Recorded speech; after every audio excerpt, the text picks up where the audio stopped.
O mundo do futebol mudou muito ao longo do tempo. E se seu pai ou avô gostam do esporte, você já deve ter ouvido muito sobre isso. Os jogadores, os equipamentos, as regras passaram por várias melhoras, mas principalmente as chuteiras tiveram uma baita de uma evolução. Imagina só levar uma porrada com uma chuteira dessa. Antigamente no futebol, mas bem antigamente mesmo, lá no século XIX, as chuteiras na verdade eram as botas de trabalho, porque o futebol ainda não era uma modalidade esportiva oficialmente, então o investimento dos equipamentos era diferente. As botas eram feitas de couro grosso e cano alto, e eram extremamente pesadas. Se você parar pra pensar, alguns jogadores muito rápidos hoje talvez não fossem tão velozes calçando isso no pé. O pior é que quando chovia, a água deixava ainda mais pesada a chuteira da época, e pra variar existia uma regra que bloqueava o uso das travas, então além de pesados, os jogadores caíam muito em campo por conta disso. Seguindo a ordem cronológica que a gente vai ter no vídeo para entender melhor a situação, no fim do século XIX as primeiras chuteiras próprias para o esporte começaram a ser fabricadas, com o futebol sendo reconhecido como modalidade esportiva oficialmente, e um dos primeiros modelos foi esse.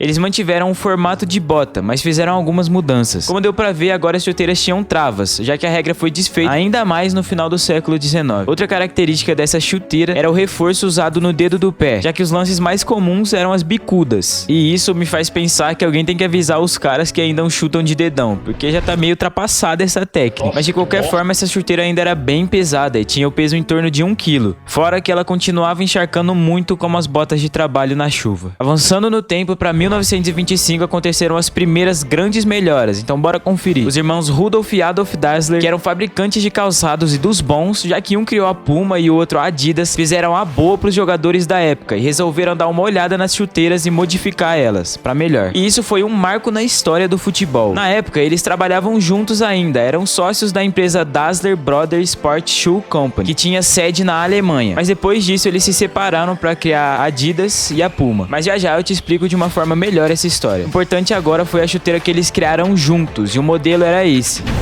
Ela pesava 500 gramas a menos, eles acabaram baixando os canos para ajudar, e as travas podiam ser até trocadas dependendo da necessidade, além dela ter uma ergonomia melhor, e era bem mais confortável para se usar. Os jogadores da época amaram essas inovações aí, até porque a chuteira antiga machucava o pé, dava bolha, esse tipo de coisa. Se você tem uma chuteira bonita e confortável hoje, agradeça a esses caras que mandaram muito na época. Seguindo a ordem, dando um salto agora, em 1954 teve algumas outras mudanças, mas antes, em 1940, a rivalidade dos irmãos ficou grande demais, a ponto deles seguirem os caminhos separados. E em 1948, Adolf, conhecido como Adi, fundou apenas a empresa Adidas, que hoje tem Messi e alguns outros craques como os modelos. E Rudolf Dassler seguiu seu caminho com a sua empresa, a Puma. Em 1950, as chuteiras começaram a ser fabricadas com outros materiais, como couro de vaca, mas a Adidas usava couro de canguru e travas substituíveis nos seus modelos nessa época. 4 anos depois, em 54, a Adidas lançou a sua primeira chuteira com as clássicas 3 listras. E uma curiosidade nesse caminho é que na final da Copa desse mesmo ano, todo o time da Alemanha usava essa chuteira nova da Adidas. O jogo era contra a Hungria, num dia chuvoso. No intervalo da partida, o próprio Dassler trocou as travas das chuteiras dos jogadores, e a Alemanha foi campeã nesse ano. E depois disso aí, meu amigo, a Adidas cresceu muito no mercado. Dizem que as travas maiores deram uma certa vantagem para os alemães. As próximas mudanças vieram nos anos 60 e 70, que foram dominados pela Adidas. E as chuteiras foram ficando cada vez mais leves e melhores para os jogadores, mas ainda tem muita história pra gente ver. Hoje as chuteiras e os designs são desenvolvidos de acordo com cada uso, e até com base na posição do jogador, já que uma chuteira de um meio-campista é bem diferente da de um jogador que joga pelas pontas. Isso são só algumas mudanças que a tecnologia ainda vai nos mostrar nessa história, mas bora continuar vendo. Nessas décadas de 60 e 70, o Rei Pelé fez o uso da primeira chuteira personalizada, a Puma King, que você já deve ter ouvido falar. E essa já era bem mais parecida com as chuteiras atuais, e ela também era mais leve da época. Jogadores como Johan Cruyff e Eusébio fizeram uso dela também nos anos seguintes. Aliás, a Puma foi muito importante para a história das chuteiras, já que eles começaram essa ligação da chuteira com um atleta específico, como fizeram com Pelé, e hoje eles têm Neymar.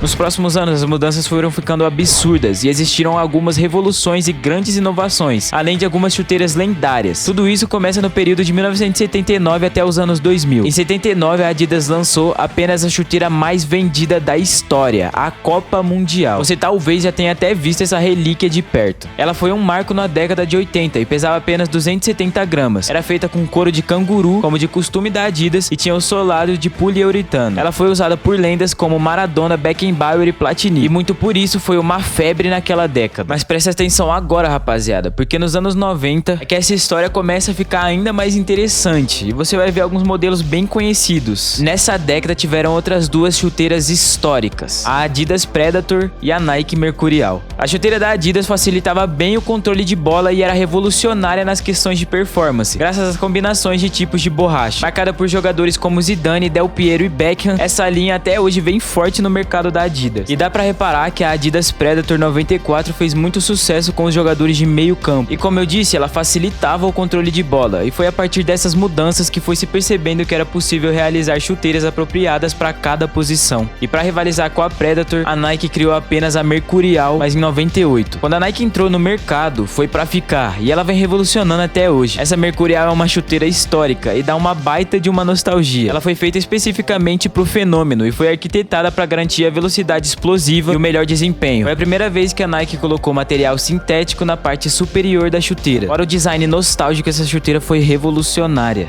Antes de continuar, se você puder dar aquela força se inscrevendo no canal, comentando e deixando o like, rapaziada. A propósito, eu sou o George e esse é o 100% atualizado. Os anos 2000 começaram bem pra Nike, que tinha estourado com a Mercurial. Eles lançaram outra chuteira que também dá uma grande nostalgia, a Total 90. Jogadores como Roberto Carlos e Fernando Torres fizeram uso dela na época. Esse modelo era um show de tecnologia, tinha uso de silicone para proteção e ataque, e alguns outros modelos tinham até uma camada de ar no solado. E essa chuteira muita gente gostaria de ter tido na época. Até hoje, na verdade. A Adidas veio com a F50, que foi bem usada pelo Messi. Em 2006, um grande destaque foi a Puma, com a Puma 1.06, sendo o Eto'o o principal modelo para essa chuteira. E ela foi o modelo mais leve produzido pela Puma nessa época, pesando apenas 218 gramas. Ela era bem leve, graças a algumas partes produzidas com microfibra têxtil. Essa chuteira foi bem especial e teve até uma versão comemorativa, onde foram produzidos só 500 pares do modelo. E bom, você já deve estar se perguntando sobre as chuteiras de botinha.